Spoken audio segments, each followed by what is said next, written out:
Funny, eager to go against a quarterback they haven't faced before? Does that kind of get you excited to face somebody different and see what they have? I mean, I'm not eager. I played the second guy. He is the guy of the future though, so it's good to go and play against him for the future. But you just would like the circumstances to be totally different. You would like to.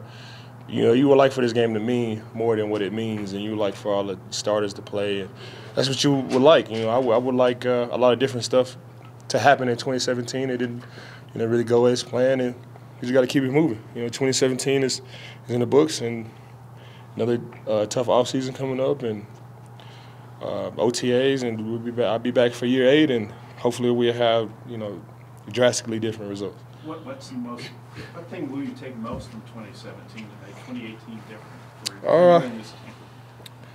you? Individually, I can't take much, but I'm not that's just not me. I look at the whole. I look at my job, my organization, everything, and we all would like for things to be different. We would like to have a lot more wins in the win column and a lot less losses. And what I take with me is just resilience that we had. Win or loss or whatever it may be. The type of leader that I was this year, the type of locker room that we had, I would like to keep that the same. I would take that with me in 2018.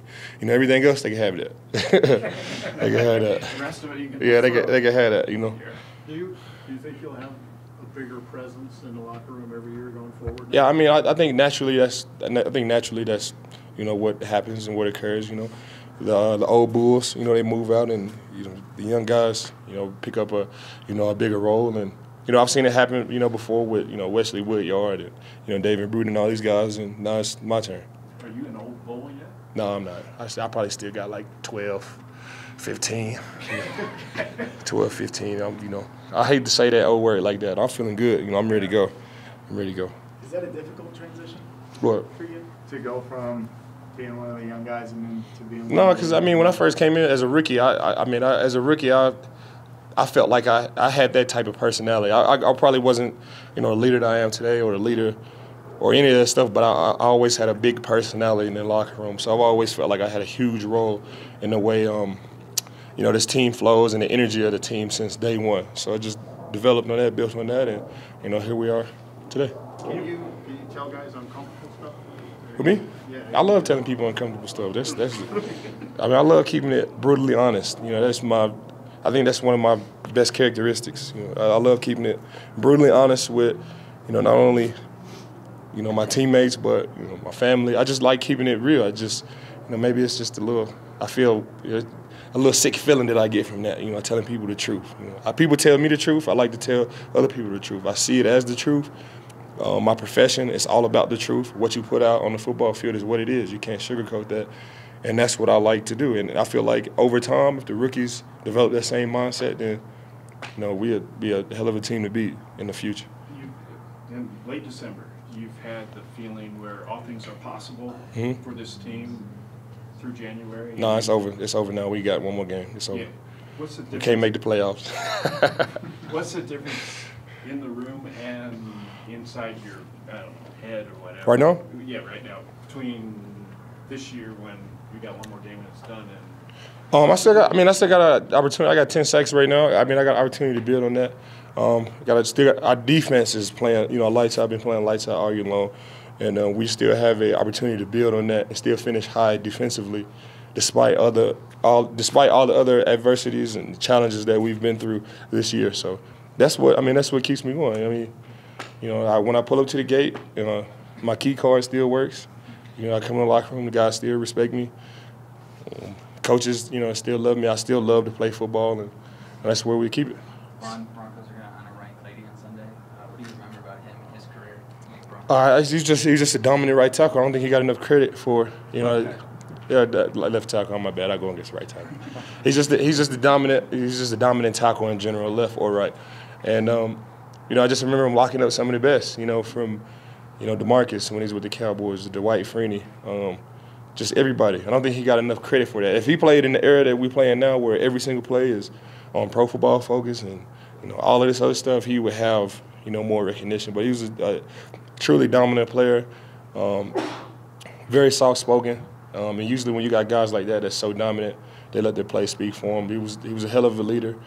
I just remember him taking me under his wing, since day one. Yeah, he's just great. I wish he could have finished, here with the Broncos, but that's just the nature of the beast. But he was an incredible friend, incredible teammate, and it's a really cool honor to have him honored at the game. Still a championship defense you got here?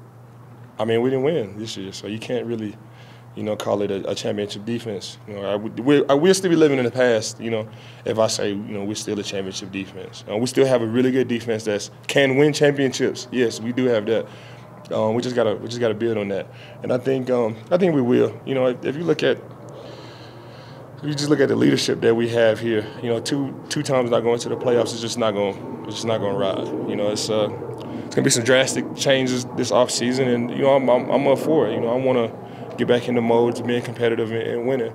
And I think the leadership, we have championship leadership here. That's still there. Might not have a championship defense, but we still have championship leadership, championship facilities, championship staff here. As long as we have that nucleus, the championships will come. The brutal honesty you talked about, how do you think the rookies have taken that this year? I don't know. I mean, I don't know. I hope they take it as, I hope they take it as Von just telling the truth, because that's how I think I said up here a couple of weeks ago.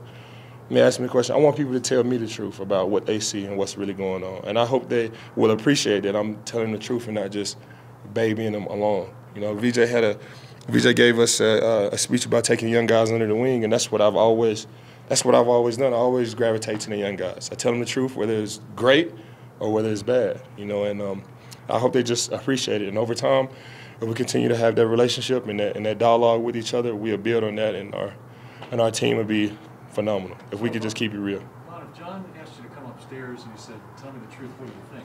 What would you tell him? I would tell him, we work at the same place. Me and John, we work together, so I'm right along with whatever he's thinking. He has a better eye for it than me, but yeah, I'm right there with him. I think the comments that he made early in the year, I think they were, blown out of proportion. But I mean, that was the team that we had. It was a soft product that we were putting out on the field, and he was brutally honest about it. And you can only respect him for that. And individually not, but as a team and the product that we were putting out there, it was soft. And if I go to John's office right now, and I would say the same thing. We see eye to eye on everything that's happening. I'm right there with him. I'm gonna follow his lead to the ship burning down. So I'm with him together. Guys said that's what they appreciate about the fans, is he tells you guys the truth. Mm-hmm. He's authentic in that way. Is that what maybe we don't see behind the scenes on why guys rally for him and support him, where the outside criticism? I don't know if it's behind the scenes. I think that's just the type of coach that he is. He's just a truthful coach, and if it was just a tough hand that he was dealt. I feel Coach VJ is one of my favorite coaches that I've ever played with. I could just, you relate to Coach. I relate to Coach Fox and Kubiak, all of those guys. But Coach VJ taking on the job that he had and still, trying to finish the way that he's trying to finish, I respect him for that. I respect him for not changing and being the exact same coach that he was day one in the spring that he is today. I respect him in that. I respect him for not changing his philosophies and, being the exact same person and still believing in his dream. And if the shoes were, switched, if the roles were switched, I would want, a player to do the same for me. And that's just what we're trying to do. It will turn. It will turn. It's just a tough year this year. It was a tough year last year. Got great leadership. We got great guys in our locker room. We just got to put it on the football field, and we will get it done. I believe in everything Dove Valley, so we'll be good. How are you attacking this offseason? Last year, I think you trained in San Francisco. Yeah, the same way. I attack it the same way. I mean, I can't. It's time change. I'm not going overseas and doing all that stuff, so I have a little bit more time. But yeah, the exact same. I just want to have 2.0 of the offseason that I had last year. I felt like that was. It really helped me out, working the way I worked and, coming in the way I came in, healthy and, fit. So I want to build on that and just have a 2.0 of that offseason. You got a Ferrari? Yeah. Ferrari for Christmas? Yeah, I got a Ferrari for Christmas. Came in after the loss. I was upset. My mom and dad, they were in the garage, my family. And they was like, surprised. I'm looking around like, what? And they was like, the car. And it was a red Ferrari right there. And my very first question was, so how are we doing this? so how are we doing this? But, you know, my mom and my dad, they've always found this is the type of parents that I've had since day one. You know, they've always tried to find ways to make it happen for me and my little brother, and it still doesn't change. You know, me being 28, you know, in the situation I'm in, they tried to find something that I didn't have, and they did it. So I got, you know, the best parents in the world. So love those guys. On the checkbook is easy to copy. Yeah, it is. We got the same name too. Oh, that's me, really. All right, thank you guys.